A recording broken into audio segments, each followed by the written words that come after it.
Let me tell you something interesting on this line.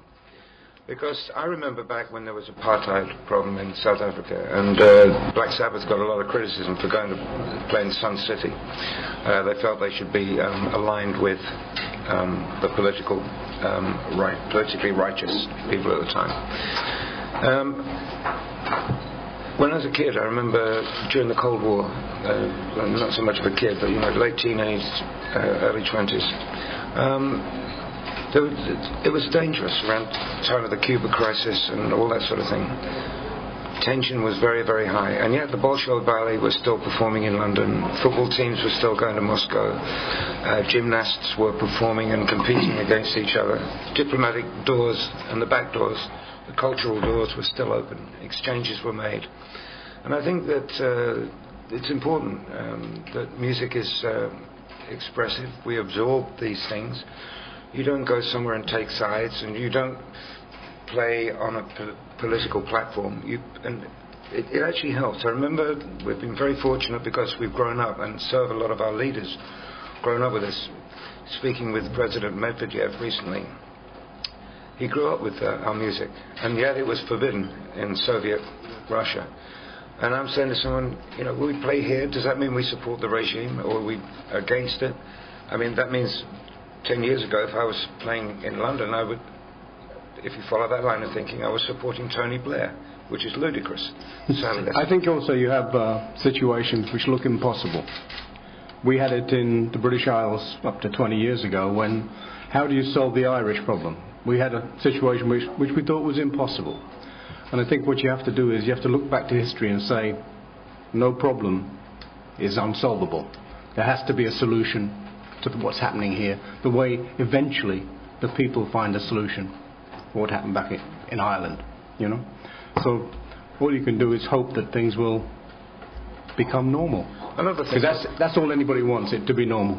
Another thing is that we're five people. Well, not today, we're not, but we're a band of musicians. Now, most bands I've been in, we find ways of compromise because we support different football teams, different political parties. We have different religions, different views on culture and history, and different perspectives on life.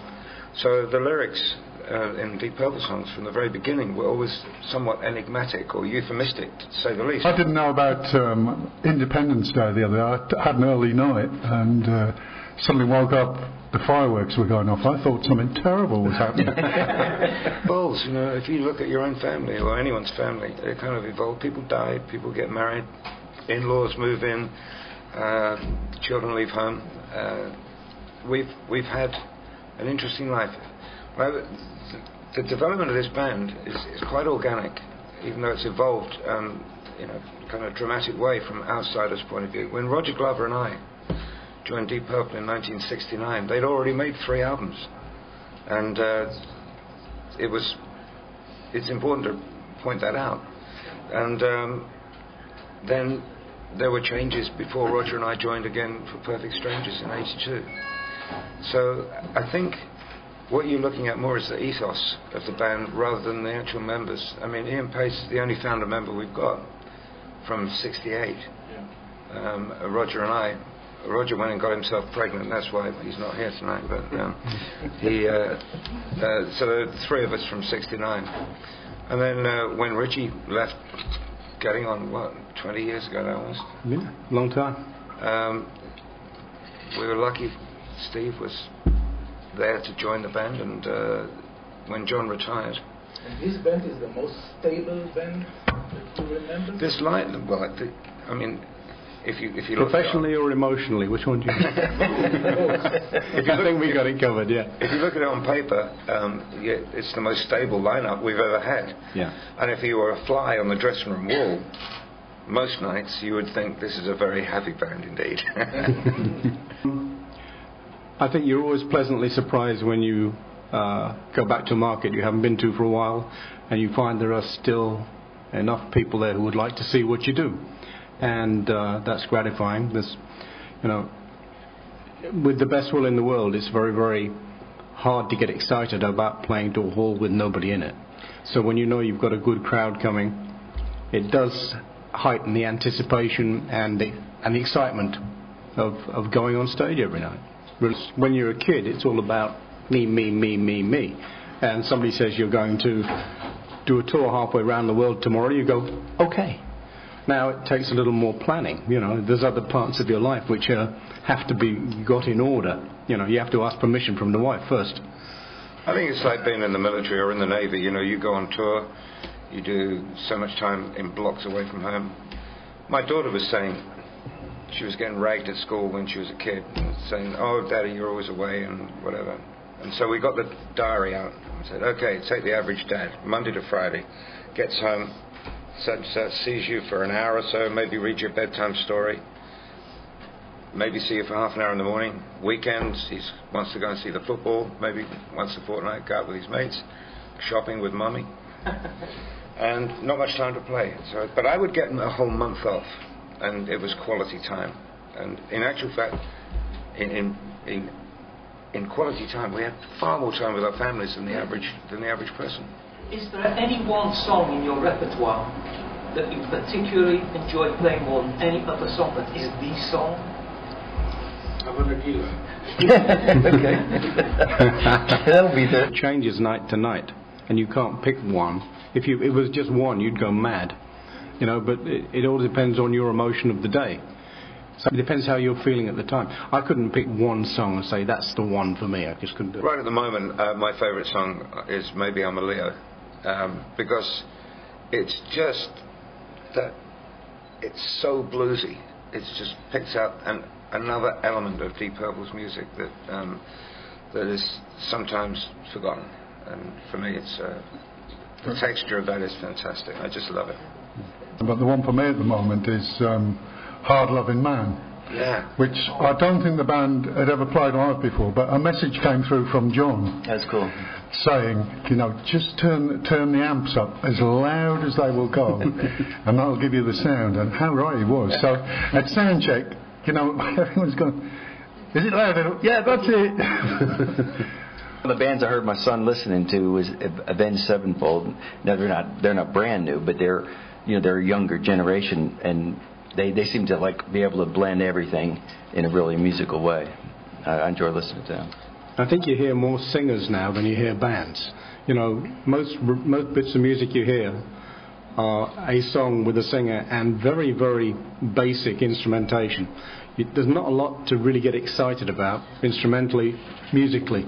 It's about the singer, it's about the video, and the instrumentation is not really so important anymore, and I lose interest in it. And our influences were so diverse.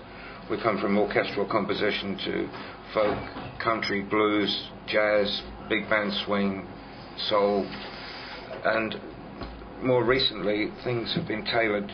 I've had, for the last generation of musicians have been influenced. It's often been said the rock bands have been influenced by Black Sabbath, Led Zeppelin, Deep Purple, and that sort of thing. So it's a much more narrow place from which they come.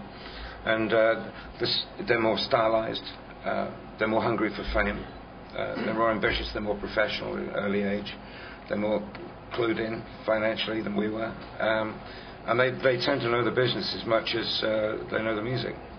So it's a different way of looking at things. A lot of them just want to be famous, and a lot of them are tailored by production values.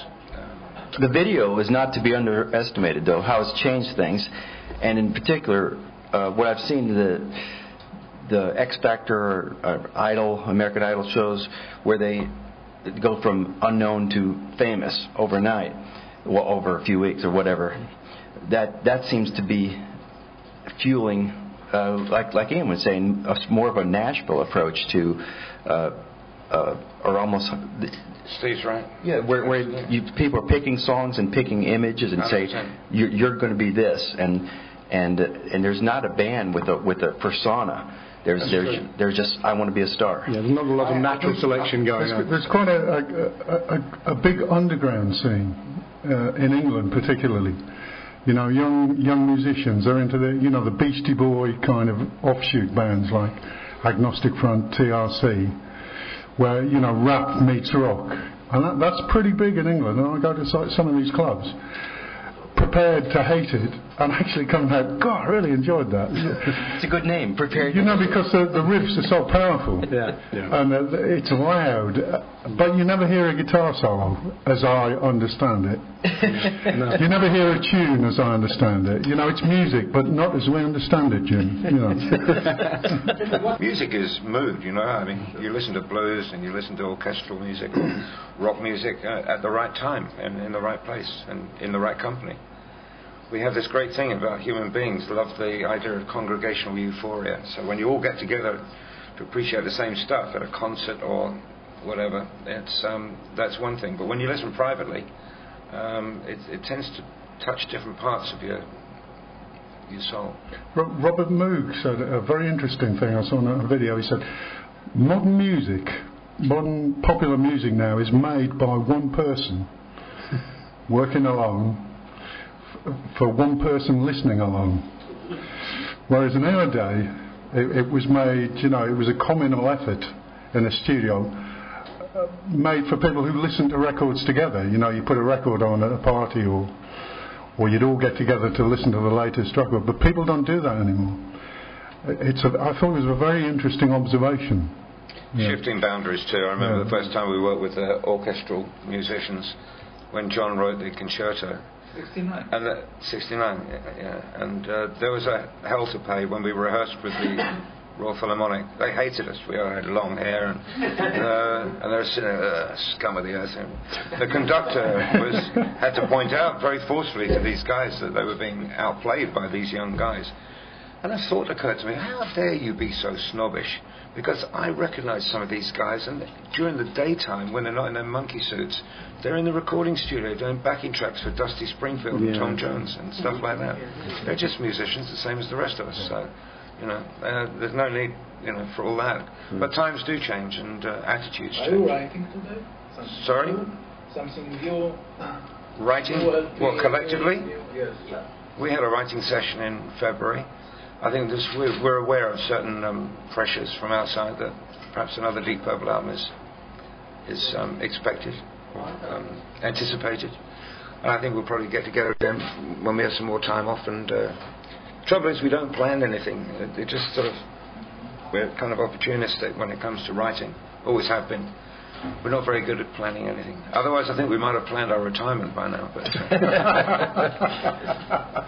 thanks for having us. We're looking forward to Caesarea, and it's going to be very exciting to recapture that atmosphere that we had last time. Thank you very much. Thank you. No problem. Let's do this and we do it. Something with your hands together. Okay. Come with me. Please. Yeah. Action shot. Shooting the star, the old monkey thing, yeah. No.